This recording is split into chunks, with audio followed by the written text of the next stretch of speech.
Welcome back mga guys. Yes, you bring it down to you. Pupunta po tayo ngayon sa Barangay Rawis, Lawang, Northern Samar, sa Rawis Church, kung saan po ay schedule po namin ngayon para po sa tinatawag na bando o yung publication po ng aming nalalapit na kasal. Ngayon din po mga guys, yung schedule ng aming tinatawag na kumpirma. Ito po yung isa sa 7 sacraments po ng simbahan. At ayan guys, grabe, sobrang lakas po ng ulan, grabe oh. Ayan oh, ang lakas-lakas po ng ulan at syempre kinakabahan kami dahil ito yata yung tinatawag na makisabaw.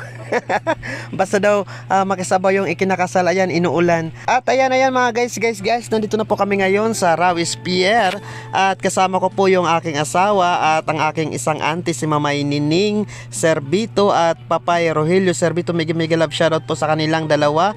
Ayan mga guys, nagsama po kami ng dalawa dahil kailangan po ng ninong at ninang sa kumpirma. Ayan mga guys, marahil magtataka kayo kung bakit hindi pa kami nakumpirmahan dahil syempre malayo po yung aming barangay sa Kabihasnan at kapag mga schedule po ng mga ganitong pagkumpirma po, ayan, hindi po kami nakakadalo o kadalasang hindi nakakadalo yung mga nasa malalayong lugar. Ayan mga guys, so sobrang lakas po ng ulan dito at ayan, nakisilong kami dito sa pier habang naghihintay ng sasakyan at ayan, nangaradal-kadal yung aming mga tuhod dahil sa lamig mga guys.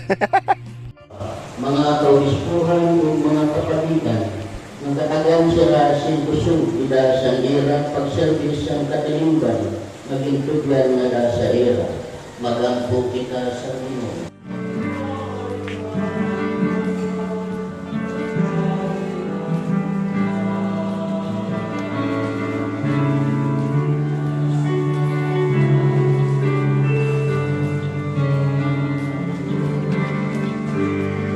At ayan mga guys, tapos na nga po kaming makapagsimba at ayan, tapos na rin po kaming makapagkumpirma at makapagkumpisal at syempre katatapos lang din po namin ng aming pagdarasal para po sa penitensya ng aming pangungumpisal po sa pari.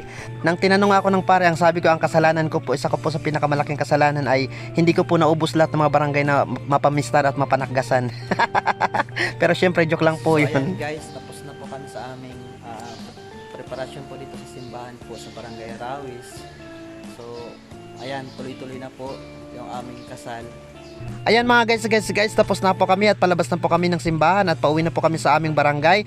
Pero syempre mga guys, gusto ko pong ipasilip sa inyo kung gaano na po kaganda yung ginagawang simbahan po dito sa Barangay Rawis. Ayan po mga guys, ito po yung bunga ng inyong pagtulong, pagsuporta po para po sa kawang gawa ng pagpapatayo po ng simbahan at doon po sa mga nagnanais pa rin pong magbigay ng tulong, gusto pong mag-donate ng pera ng halaga para po sa pagpapatayo ng simbahan.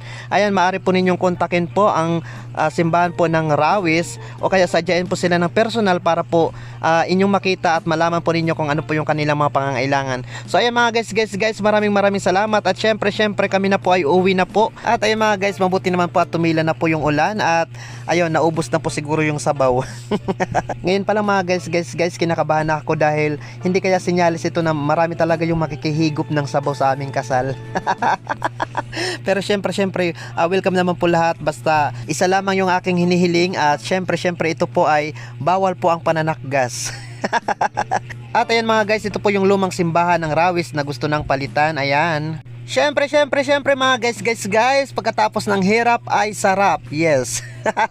Ayan, syempre kumain din po kami dahil napagod po kami sa katatakbo sa ulan at sa kasisirong at sa katatapsik ng uran. Ayan mga guys. Oh, ayan, lechon baboy po yung ulam ko. Salamat po Crispy King sa napakasarap na crispy fried manok. Yes. Mega love shoutout po sa inyo at mabuhay po lahat po. Ayan, shoutout po sa akin pong Papay Rogelio Serbito at Mamay Nining Serbito sa inyo pong pagsuporta sa amin na maging ninong at ninang sa aming kumpirma. At mega love shoutout po sa lahat po ng followers, viewers, subscribers ni Maestro Waray sa Facebook at sa YouTube. Yes, you bring it down yo. Mabuhay po, ingat po palagi, nagmamahal ang inyong Maestro Waray.